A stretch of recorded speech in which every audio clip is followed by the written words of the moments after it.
A very good morning, dear students. I hope that you are doing well and going on with the online classes. You are able to understand things and side by side you are making notes of the same. In the words of Robert T. Dehan, if you want to fly, you need to put down what weighs you. Similarly, if you want to change, you need to cope up with the changing situations. Today, we are here to begin with the third chapter of political science from the book Politics in India Since Independence. The name of the chapter is Politics of Planned Development. So, before moving on to the explanation and the slide framework that we usually do in the videos, I would like to recap things which we have often discussed about India. India is a diverse land, and in its diversity lies its unity. When the constitution makers were trying to figure out that what all changes would be required in the current scenario and in the coming future, then they were very visionary. Why? Because they thought of the present scene as well as the changes that can come up in the near future. So, like when they drafted the constitution, they thought of making it a developmental, progressive and economically strengthened country so that we are able to counterattack whatever comes as a defeat. Coming on to the development process, we need to remember that democracy was something that we opted for. Till now, we have discussed that how development and democracy has gone hand in hand, and the leaders of our nation always have promised and have tried to execute development and democracy at the same time. When we talk of planned development, then it is a must for any country to progress. In order to progress, in order to be successful in life, we need to plan out things. We need to have a black and white scenario, a black and white, you can say, a sum up of what all we would require. So moving on to our first slide, I'll just read few things from the chapter itself. Politics of Planned Development. As the global demand for steel increases, this is one of the examples with which the chapter begins. It talks about the demand of steel in the world as supposing taking country as it is, the country as well as the world on a global basis. So when the demand increases, then it was thought that Orissa is one of the states in India which can give a good feedback, which can give a promising future in economics of the country as well as of the world. So what happened next, we'll see. As the global demand for steel increases, Orissa, which has one of the largest reserves of untapped iron in the country, is being seen as an important center for the economic growth. The state government hopes to cash all that can come up from Orissa. Why? Because they see it as a region which can give them prospering future, nationally as well as internationally. Then what did they do? We'll see. They signed the MOU, that is the Memorandum of Understanding, with both the domestic and the international sphere. The government believes that this would bring in necessary capital investment and will provide a lot of employment opportunities for the poor and the unemployed in the country. The iron ore reserves lie in some of the most underdeveloped and predominantly tribal districts of the state. Now the problem crops up. Herein, you need to understand that one side was that the government saw it as a prosperous region in order to manufacture iron to other countries of the world and meet the global demand. But at the same time, the iron ore was to be found in some tribal regions, in those localities where the local tribal population would be at stake if their habitation is disturbed. Now the people started coming up with a problem of investment as well as domestication. The tribal population fears that setting up of industries would mean displacement of their lands. So the local people of that particular area were stuck up. Why? Because their habitation will be at stake. Setting up of the industries will mean that they'll be out of their homes and they'll be out of the jobs that they are in. Here, a job for a tribal population would mean some kind of farming or some kind of agriculture or some primary job which can give him his food, his daily bread, etc.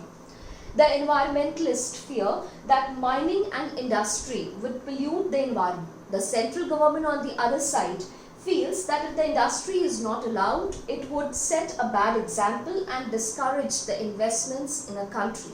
So from this very example, we can understand that development would mean many things at the same time. A girl who is not allowed to go on for some late night parties, if suddenly her parents allow her to attend a late night party with her friends, that is development for her. For a farmer who is not getting loan from the bank and gets an opportunity to get a good and a rich and a lavishing loan investment, then that is a development for him. So a development is multifold. It has a meaning which can be multifold. It has diverse meanings. So from this example, we can clearly understand that on one side, the central government was trying to make investments from this particular state, Orissa, wherein the other side of the coin was that the tribal population, which were the inhabitants of that particular area, were not able to get a progressive expectation from the same. Going on to the next slide. Political contestation. It says decisions of this kind involve weighing the interest of one social group against another, present generation against the future generation. The final decision must be a political decision taken up by the people's representatives. So for that sake, we need to remember that the government must always take decisions in order to ensure that their decisions are not trying to pull down the interest of the people in general. All these decisions were bound together by a shared vision and a model of economic development. The word development, students, would mean something which is progressive, something which is sustaining at the same time, which gives you a positive attitude and adds on to the economic, social, political and environmental progress in every field. Everyone agreed that development of India should mean both economic and social justice. That means it should not take away the interest of the masses, it should provide rights to them, and at the same time they become the representatives in taking up of policies for the state and for the country. Moving on to the next slide. 3. So, coming up to the next point, there was some disagreement, however, on the kind of the role that the government must play in ensuring growth with justice. When talking about the role of government, then we all agreed that government has to play a vital role in deciding the affairs of the state, the country, nationally and internationally. But at the same time, the government's role needs to be decisive. It needs to be very, you can say, crucial in terms of how it will play and how it will affect the lives of the people. Each of the decisions had political consequence. Most of these issues involved political judgment and required consultations among political parties and approval of the people. Moving on to the next slide. Ideas of development. Development has different meanings for different sections of the people. As I discussed with you two examples from you can say two poles apart. A girl who has not been to a late night party, and on the other side a farmer who is waiting for some good loan from the bank in order to carry on with his domestic affair. They had different meanings of development. Similarly, development may be progress for one party, and it may be a dislocation of the family for another group, as we saw in the case of Orissa. It would mean different things. For example, an industrialist who is planning to set up a steel plant to an urban consumer of steel and to the Adivasis who live in that region. For them, it would be a dislocation of their family and their income as well. Development was about becoming modern, and modern was about becoming more like industrialized countries of the West. So for, you can say, the maximum fraction of the countrymen, development meant progress. It meant development in all kinds. It meant development as the people in USA are developing. It meant development of the urbanites. So for the maximum lot, development would mean progress. It would mean scientific. It would mean more worthy of their own kind. It was believed that every country would go through the process of modernization in the meantime. Modernization was also associated with ideas of growth, material progress, and scientific rationality. Now when I say being rational, that would mean that if you ask me to do anything, there is always a why. My mind is always boggling to the questions like why me and why not you? Why this is to be done and why it has not to be done, and so on. The idea of development allowed everyone to talk about different countries as developed, developing, and developed nations. So you can say, while scaling the countries, the percentage of the scientific inventions that were being made and their educational percentage, their involvement in the economics of the globe, etc., were some of the parameters on which the countries were scaled as underdeveloped, developed, and developing and developed countries. Moving on to the next slide. On the eve of independence, India had before it two models of modern development. The liberal capitalist model, like in Europe and US, and the socialist model, like in USSR, that is Soviet Union, what you call. There were many in India then who were deeply impressed by the Soviet model of development. These included not just the leaders of the Communist Party in India, but also of the Socialist Party and leaders like Nehru within the Congress Party. I am very hopeful that with the last explanation of the second chapter, you are very clear about the role of Congress in the country and the role of some opposition parties like the Communist Party of India and the Socialist Party. The nationalist leaders were clear that the economic concerns of the government of free India would have to be different from the narrowly and the narrow-minded defined commercial functions of the colonial government. Moreover, the task of poverty alienation and tackling the problems of what you call as rural people, poverty, and some kind of social disturbances in the country were a must. So, the task of poverty alleviation and economic redistribution was being seen as the primary responsibility of the government. Moving on to the next slide. Planning. When we say planning, we need to chalk out some measures which remain to be very you can say strict in the way they work.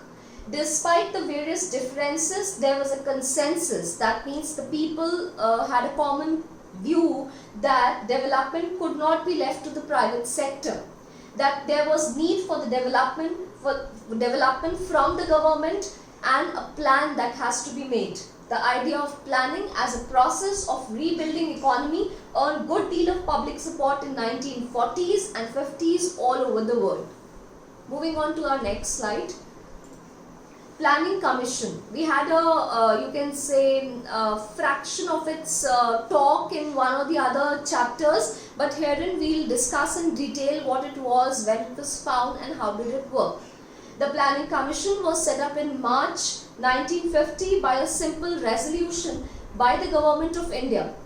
It has an advisory role, and its recommendations, the word recommendations would mean suggestions, become effective only when the Union Cabinet approved these. The Constitution of India has guaranteed certain fundamental rights to the citizens of India and enunciated certain directive policies and principles of the state policy. Moving on to our next slide. That the citizens, men, women equally, have the right to an adequate means of livelihood, that the ownership and control of material resources of the community are so distributed as to best to serve the common good, that the operation of the economic system does not result in the concentration of wealth and the means of production to the common retirement. The Planning Commission was not a sudden invention. It was a long-term thought process, or rather the result of a long-term thought process. It has a very interesting history. Private investors such as businessmen, entrepreneurs are averse to the ideas of planning. They seek an open economy without any state control in the flow of capital. A section of big industrialists got together in 1944 and a joint proposal was set up for a planned economy. So from now onwards, we'll talk on the planning lines, that how and when the Planning Commission was set up and what all programs were chalked out and what all subtopics we need to cover. So to begin with the first subtopic by the businessmen and the rich entrepreneurs, we begin like this. They got together and they crafted a policy for themselves that was called as the Bombay Plan. Moving on to the next slide.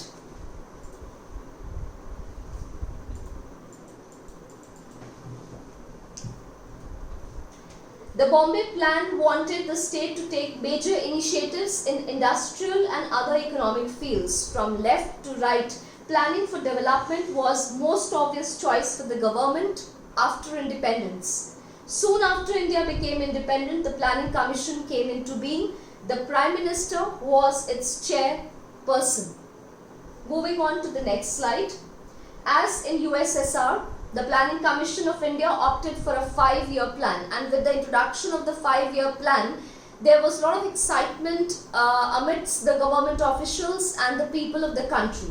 The Government of India prepares a document that has a plan for all its income and expenditure for the next 5 years. Routine items on a yearly basis and planned budget that is spent on a 5-year basis as per the priorities of the 5-year plans. The draft of the first 5-year plan and then the actual plan document created a lot of hustle and bustle among the people. Moving on to the next slide. The excitement with the planning reached its peak with the launching of the second 5-year plan and the third 5-year plan, but there was a delay in the fourth one. What we'll see. The fourth plan was due to start in 1966, but that time the country was facing an economic crisis, and that is why there was a delay, and India was facing acute crisis in entrepreneurs, in some kind of, you can say, marketing, etc. And that is why it decided to take a planned holiday. So we have discussed here how did the planning commission came up, and how altogether the planning was set for the country. So it was like a get set go kind of a condition. And we also discussed that how development would affect different regions and different sections of the people in diverse conditions and in diverse meanings. In the next video of the same chapter, we'll be discussing the first 5-year plan and then many revolutions which were a part and parcel of the planning set up in the country. Till now, stay tuned, stay healthy. Thank you so much.